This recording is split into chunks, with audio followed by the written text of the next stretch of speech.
Na viral ang mukha. Bip, bip, bip, bip, bip. Bumibip, bip, bip, bip, bip, bip, bip, bip, bip, bip, bip na ba? Ang lahat. Martian.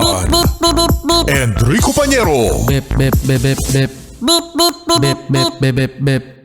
Bip, bip, bip, bip, bip. Tik-tilaak!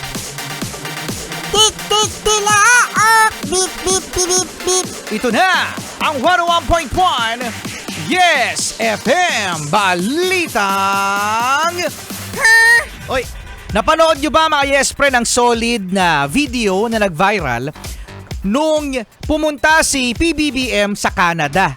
Nung pumunta si PBBM sa Canada, syempre mga Yes Friend, hindi mawawala ang mga relihista kung saan ay nakatanggap si PBBM ng ano yung mga sinabi nung mga relihista sa Canada, Martian? Oh, bakit ako na naman? Ako na naman yung sasabihin mo. Dali, ano sabi ng mga relihista sa Canada kay PBBM? PBBM resign! Ayun, PBBM resign. Ito lang ang mga kurakot! Ibalik ang pera ng bayan! Ganun! Ganon. At napabalita mga Yes Friend at napanood din natin, ewan ko lang sa'yo mga Yes Friend, pero naging viral ang video kung saan ay nasa labas si Palace Press Officer Yusek Claire Castro. Nasa labas siya, meron siyang kasama at dinumog siya ng mga relihista. At nakatikim din si Yusek Claire Castro ng mga harsh word sa mga relihista. Katulad ng ano, Martian? O ako na naman. Ako na naman, Rico Pañero.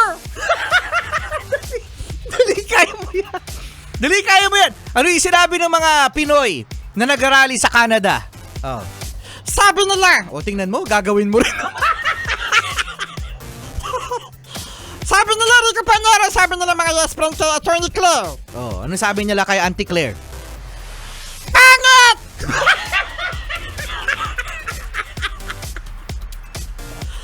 Pangit! Yan ang sinabi ng mga nag-arali. Ate Claire, pangit!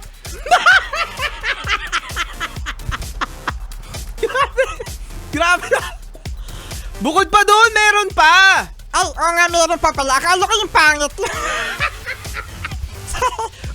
sabi ng mga nag-arali sa Canada ng mga Pinoy, Ano sabi?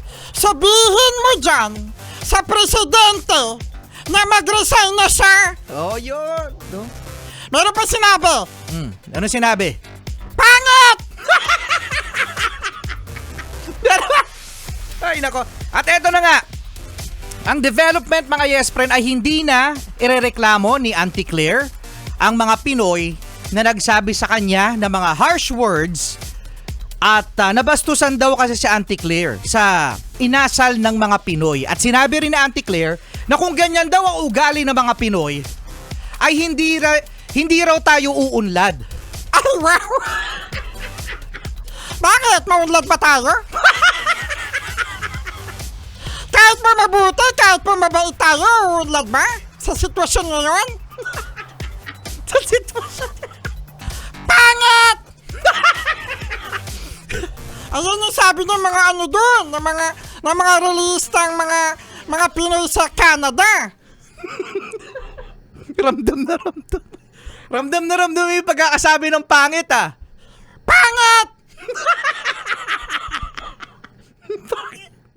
Kasama nyo pa rin Enrico Pañero At Martian! dito sa Yes FM. Charlie! Charlie, good morning!